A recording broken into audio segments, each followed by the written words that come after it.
South ఇండియాలోనే అతి తక్కువ ధరలకి రత్నాలనందించే ఏకైక సంస్థ 6JVR.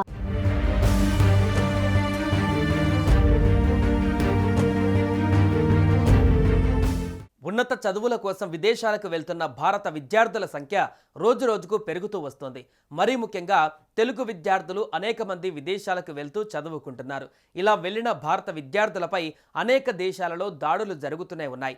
అమెరికాలో అయితే దారుణమైన పరిస్థితులు నెలకొన్నాయి. అక్కడి పౌరుల తుపాకీ తూటలకు బలైన మన విద్యార్థులు ఎంతో మంది. అయితే ఇటీవల ఆస్ట్రేలియాలో భారత విద్యార్థిపై జాతి విద్వేష దాడి జరిగింది. అక్కడి పౌరుల దాడిలో ఓ యువకుడు తీవ్రంగా గాయపడి ప్రస్తుతం చికిత్స పొందుతున్నాడు.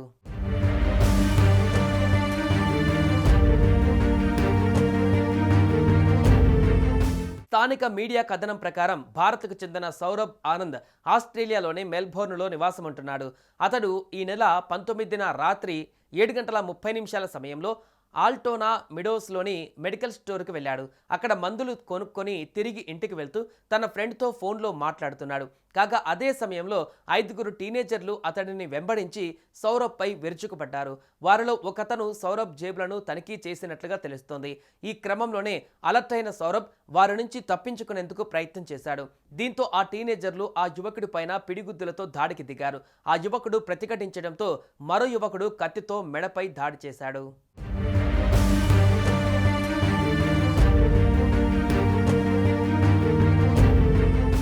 సౌరభ్ తప్పించుకునే ప్రయత్నంలోనే ఆ కత్తి మణికట్టు పైన పడింది. ఆ టీనేజర్లు అంతటితో ఆగకుండా కత్తితో అతడిపైన పలుమార్లు దాడి చేశారు. ఈ దాడిలో సౌరభ్ చెయ్యి తెగిపడిపోయిందని తెలుస్తోంది. అనంతరం ఈ దుండగులను అక్కడి నుంచి పరారయ్యారు. ఇక వెంటనే స్పందించిన కొందరు పోలీసులకు సమాచారం ఇచ్చారు. అక్కడికి చేరుకున్న పోలీసులు రక్తపు మడుగులో పడి ఉన్న సౌరభ్ ఆనంద్ను దగ్గరలోని ఆసుపత్రికి తరలించారు.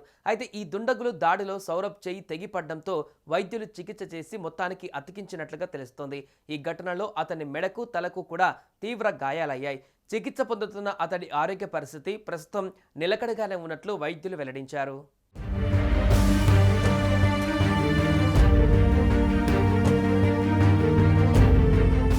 అయితే దాడికి పాల్పడిన 5 యువకులలో 4 ఇప్పటికే పోలీసులు అదుపులోకి తీసుకుని వారిపై హత్యాయత్నం, జాతి విద్వేష దాడి వంటి సెక్షన్ల కింద కేసులు నమోదు చేసి దర్యాప్తు చేస్తున్నారు. పరారీలో ఉన్న మరో నిందితుడి కోసం పోలీసులు గాలిస్తున్నారు. ఇదిలా ఉంటే మెల్బోర్న్లో భారత విద్యార్థిపై జరిగిన దాడి ఇది మొదటిదేం కాదు. ఈ వారంలోనే ఇది రెండవది. ఈ నెల 23న అడిలైడ్లో చరణ్ ప్రీత్ సింగ్ అనే 23 ఏళ్ల భారత విద్యార్థిపై కూడా దాడి జరిగింది. కాగా ఈ వరుస ఘటనలపైన స్థానికంగా భారత విద్యార్థులలో తీవ్ర ఆందోళన నెలకొంది. భారత విద్యార్థులకు రక్షణ కల్పించాలని ఆస్ట్రేలియాలోని భారత రాయబార కార్యాలయం అధికారికంగా ఆస్ట్రేలియా ప్రభుత్వానికి విజ్ఞప్తి చేసింది.